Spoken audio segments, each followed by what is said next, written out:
Hi అండి. మరి ఇంకానండి మీతో చెప్పుకోవాల్సినటువంటి విషయాలు చాలా ఉన్నాయి. నా యొక్క ఛానల్ మీరు సబ్స్క్రైబ్ చేయండి, లైక్ చేయండి, కామెంట్ చేయండి.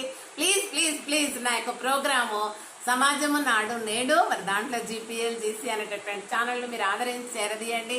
మరి నన్ను ఇంకా ఇగో మీ పాఠశాల సమాజం మన పాఠశాలలో నేను కూడా ఒక టీచర్గా మీలో ఉంటున్నాను. మరి నేను మనం టీచర్స్ డే జరుపుకున్నామండి. మరి ఇప్పుడు ఒకటి ఏంటంటే మన తెలుగు రాష్ట్రాల యొక్క ఆడపిల్లల యొక్క చదువు ఏ విధంగా ఉందనేది ఒక చిన్న జానపద శైలిలో నేను రాశాను, అది చూడండి. అంటే ఆడబిడ్డ యొక్క చదువు స్థాన విలువ చూడండి. గల్లు గల్లు గల్లు గల్లు గజ్జల మోత, మన తెలుగు ఆడబిడ్డల చదువుల రాత. గల్లు గల్లు గల్లు గల్లు గజ్జల మోత, మన తెలుగు ఆడబిడ్డల చదువుల రాత.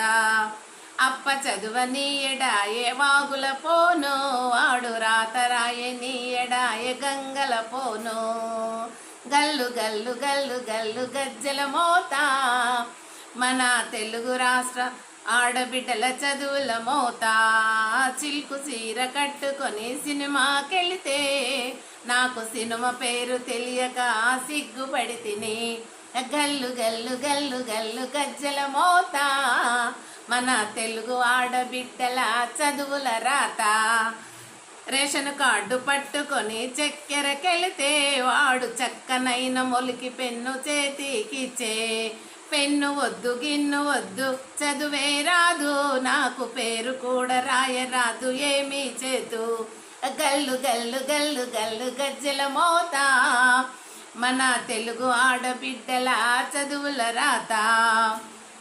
వేలు ముద్ర వేస్తానంటే స్టాంపే లేదు, బిక్కు బిక్కుమంటూ నేను దిక్కులు చూచి.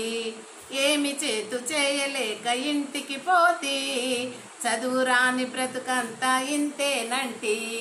గల్లు గల్లు గల్లు గల్ గజ్జల మోత, మన తెలుగు ఆడబిడ్డల చదువుల రాత. కుంటోడికి గుడ్డోడికి కట్టబెట్టే, వాడు రాత్రిపూట బడికెళితే కొట్టబట్టే. కుంటోడికి గుడ్డోడికి కట్టబెట్టే, మా నాన్న వాడు రాత్రిపూట బడికెళితే కొట్టబట్టే. గల్లు గల్లు గల్లు గల్లు గజ్జల మోత, మన తెలుగు ఆడబిడ్డల చదువుల రాత. మన తెలుగు ఆడబిడ్డల చదువుల రాత. థ్యాంక్ యూ అండి. చూడండి, దీని మీద నేను పిల్లలతో చక్కగా మా స్కూల్లో మరి పిల్లలతో ఒక 6 మందిని తీసుకొని ఇక్కడ ముగ్గురు అక్కడ ముగ్గురు నిలబెట్టి చక్కగా వాళ్ళతో మరి డ్యాన్స్ లాగా చేపించానండి.